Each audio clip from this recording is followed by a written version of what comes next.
13 अक्टूबर की शाम बहराइच के महसी के महाराजगंज में एक जो घटना हुई उसमें एक युवक की मौत हो गई।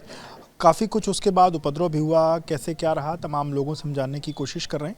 और वहीं के बाशिंदे नसीम साहब हमारे साथ हैं। नसीम साहब, क्या हुआ था 13 तारीख को? वो आ रहे थे, मूर्ति विसर्जन वाले आ रहे थे।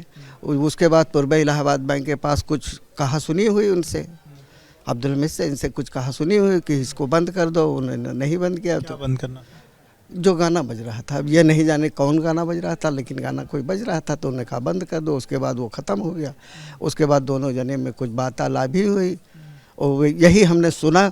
जो हम अपने घर पे थे यही हमने सुना। आप वहाँ नहीं थे? हम नहीं थे वहाँ, हमारा घर यहाँ से दूर है, बहुत है, लगभग हम उस किनारे हैं। हम उस किनारे दवाई लेने जा रहे थे उधर वहाँ।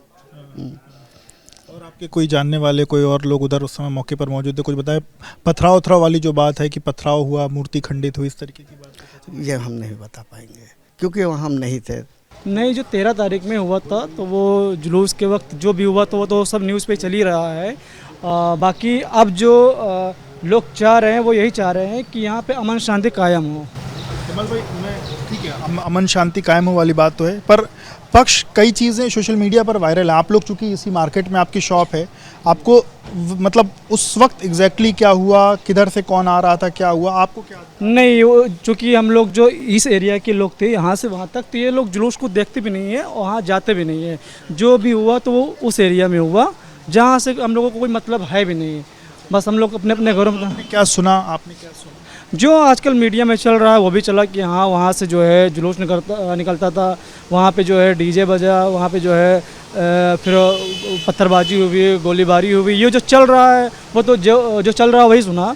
बाकी अभी जो चल रहा तो वो चाह रहे हैं कि हाँ यहाँ अमन शांति कायम हो, दुकानें सारी की सारी खुलें और जो लोगों में भय बना हुआ वो ख़त्म हो।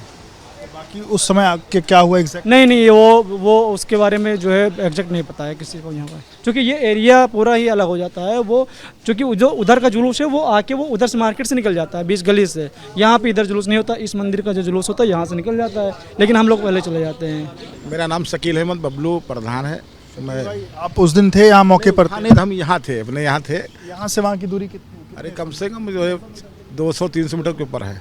क्या लगा, क्योंकि अचानक से तो बड़ा विवाद जैसा हुआ, पत्थरबाजी होने लगी आपकी? यहीं नहीं हुई, पत्थरबाजी नहीं हुई, वो गाने के कुछ विवाद था गाने के ऊपर। उसके बाद जो है वही जो है गाली गलौज हुई, गाना बंद कर रहे थे लोग। मुस्लिम पक्ष के लोग जो है वो गाना बजा रहे थे और मुस्लिम पक्ष लोग की उन्होंने एतराज़ किया, उन्होंने कि भाई गाना ये न बजाइए। उसी में कुछ विवाद। गाने बजाने से एतराज़ था कि गाने से एतराज़? नहीं, गाने जो उल्टे गाने बज रहे थे। भाई जैसे धार्मिक गाना बजता है उसमें किसी को एतराज़ किसी नहीं है, और जो गाने आजकल चल रहे हैं उल्टे सीधे वाले, उससे लोगों को एतराज़ था। अच्छा, तो गाने से एतराज़ था, इसलिए गाना बंद कराने को। हम मोदी जी से, योगी जी से ये चाहते हैं कि डीजे भी बैंड लगा दें, ना मुस्लिम त्योहारों में बजे, ना हिंदू त्योहारों में बजे। ये डीजे सबसे ज़्यादा हिंदुस्तान का सबसे बड़ा आतंकवादी डीजे है। हमारे देश का सबसे बड़ा जो अगर कोई आतंकवादी है तो डीजे है। ये सब बैंड लग जाए, सारी कहानी ख़त्म, हिंदुस्तान अमन से रहेगा। ये डीजे पे ऐसे गाने, चाहे मुस्लिम हो चाहे हिंदू भाई हो, दोनों में गाने उल्टे सीधे बजते हैं। और बताइए जी, ये हुआ कि डीजे बंद कराने को, फिर गोलियां कितने राउंड चली, क्या वो? एक ही राउंड चली है, एक बार एक ही गोली चली, एक ही गोली चली बस। वो उनके छत पे चढ़ गए, वो झंडा जो धार्मिक लगा था, इस्लामी झंडा, उसको उतारने लगे और फिर जो भगवा लगाने लगे, उसी में फायरिंग हुई। आप लोग भी गए थे उस तरफ? नहीं, वहाँ हम लोग गए नहीं, उधर अभी तक नहीं गए, अभी तक नहीं गए। भाई शासन मसान मामला है कि हमको क्या करने जाए, हम लोगों को कौन सा काम वहाँ। हम बीजेपी के कार्यकर्ता हैं, हम लोग सब कोई भाई मतलब यहाँ हमारे यहाँ जो हिंदू मुसलमान है उसमें किसी से कुछ नहीं हुआ। ये हमारे चाचा हैं उमा शंकर गुप्ता जी, हमारे बुजुर्ग हैं। ये सामने हमारे जो है राजकुमार गुप्ता जी हैं, समझ लो भाई भाई की तरह रहते हैं। ये हमारे पड़ोस, ये हम जिस गांव के हम प्रधान हैं बाबूलाल शुक्ला जी हैं, सब हमारा बिल्कुल फैमिली मेम्बर है। यहाँ 6 मूर्ति हमारे रखी जाती है, उसमें मैं 5100 रुपया एक कुंटल प्रसाद चढ़ाता हूँ। हमारे यहाँ कोई हिंदू मुसलमान है, 90% हिंदू आबादी है, जहाँ मैं प्रधान हूँ। हमारे कोई लफड़े नहीं। गांव के प्रधान हैं? चनपैया गांव के। जी, आपका क्या नाम चाचा? मोहम्मद शमीम। ये दुकान है आपकी? ये हमारी नहीं, हमारा पीछे मकान है। ये दुकान ही शकील भाई की है। हाँ। उस दिन क्या हुआ चाचा 13 तारीख को, आप कहाँ थे? हम अपने घर पर थे। क्या सुना आपने 13 को, क्या हुआ, आपने क्या देखा?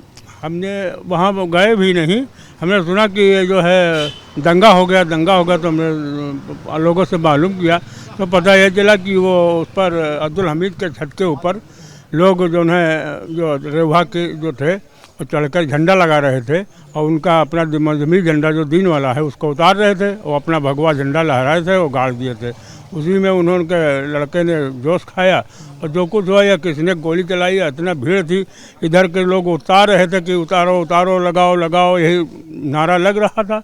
बस उसी में किसी ने गोली चलाई, अब मालूम नहीं किसने चलाई, उनके लड़के ने चलाई या किसी ने चलाई, उस भीड़ में कुछ जान नहीं मिला किसने गोली चलाई। For exclusive and insightful videos, subscribe to our new channel ABP Live Premium.